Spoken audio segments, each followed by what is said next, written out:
All right, Alexander, let's talk about, in this segment, about some high-profile government shuffles. Let's see, the Ukraine central bank chief has resigned. The French Prime Minister, Philippe, has resigned, but he's now been replaced a couple days ago by Jean Castex, so it's another resignation, but a quick replacement. I'm not sure what's going on with the Ukraine central bank chief as of yet, but that's interesting news. And what else should we talk about? Chop is no more. So Chop is also What a surprise. Chop has left the building. And maybe the job report as well. Good jobs report. So which one do you want to tackle first? Well, let's just deal with these two reshuffles. I mean, we did a recent program actually on Ukraine, and we pointed out, that money continues to be shoveled into Ukraine. The IMF has recently authorized a further $5 billion loan to Ukraine. Ukraine is this absolutely collapsed country. It's only sustained by loans from institutions like the IMF. Last time I looked, it was $45 billion that have been pumped into Ukraine since 2014. Now it's certain to be more than that, because that was a while ago that I looked.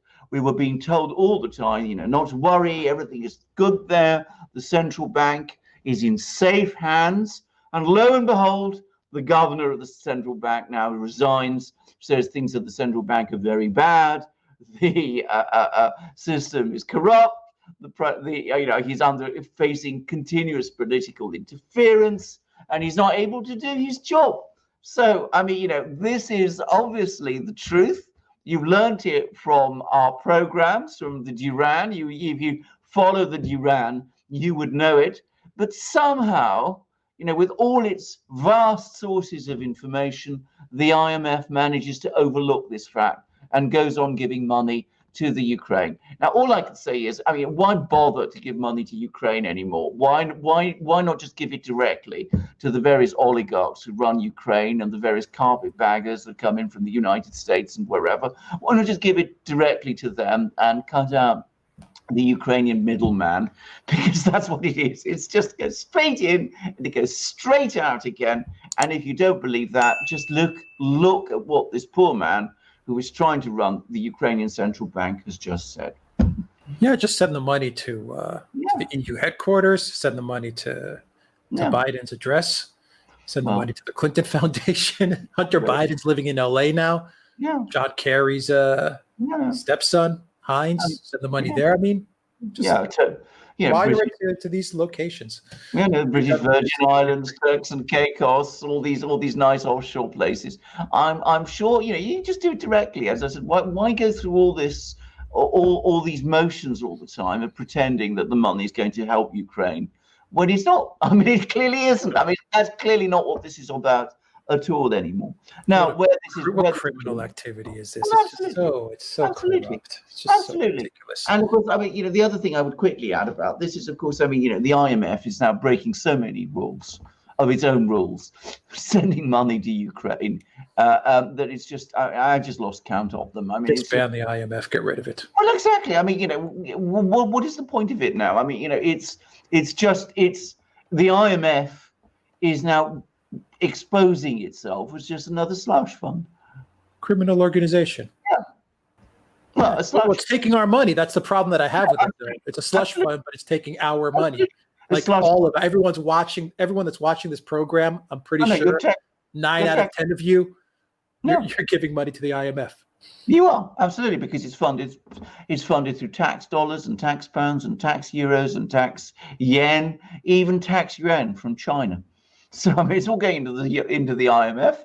It's going straight to Ukraine, or so we're told, and straight out of Ukraine, as I said, into all these nice offshore accounts in all these interesting countries, which aren't really countries. So as I said, it's just if it wasn't so tragic, one would just want to laugh, but it is tragic.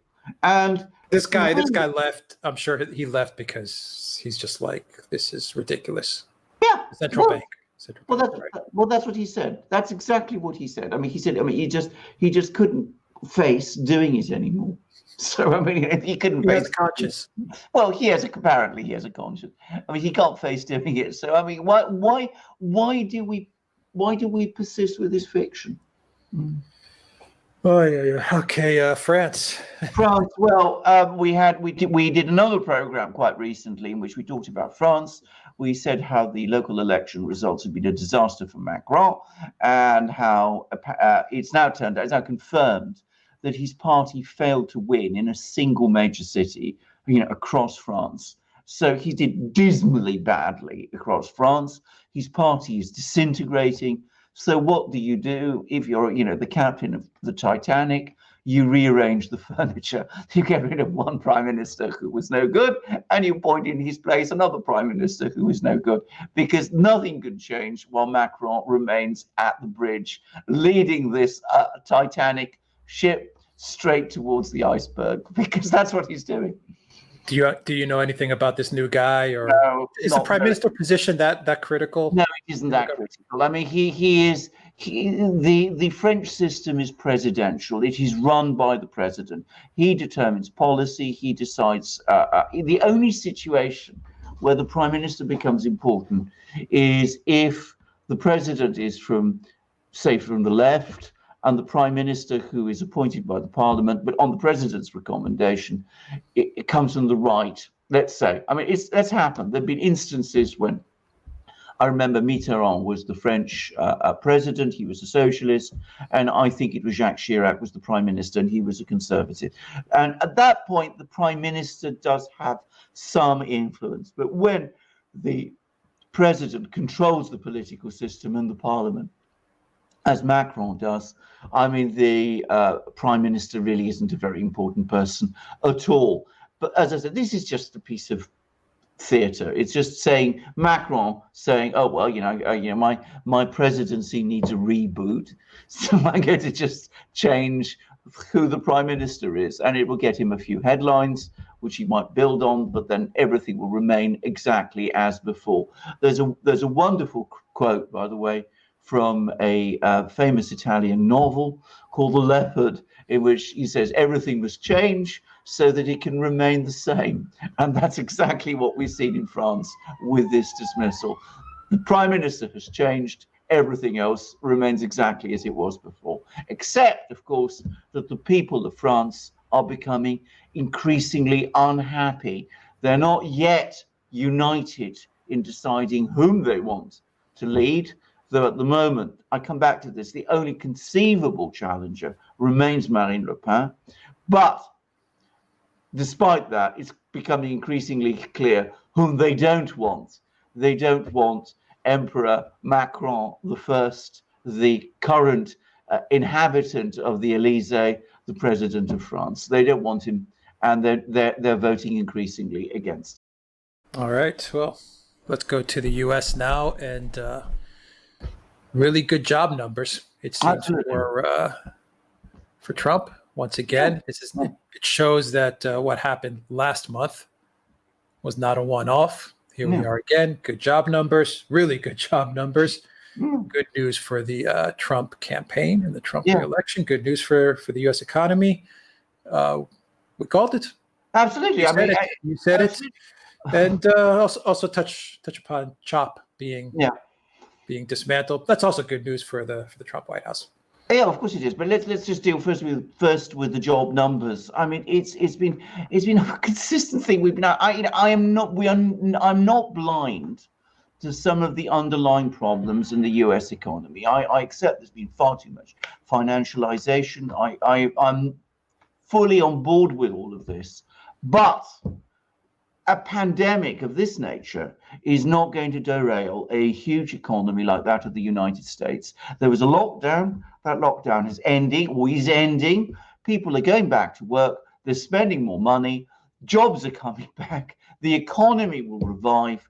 What you're getting in the media is a catastrophe narrative that bears no relation to the reality of what is happening in the economy of the United States on an everyday basis. And I predict this will continue to accelerate right through to the election. We will see the United States economy building up speed and doing so at an increasing pace. That is my prediction. It hasn't yet translated into general perceptions. People are still questioning this. They're still in denial about it.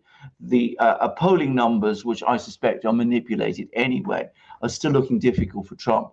But by August, I predict people will be aware of this, and by the end of August, what is now being said by a few people like us will no longer be deniable. So that's the job numbers figures. As I said, we called it right.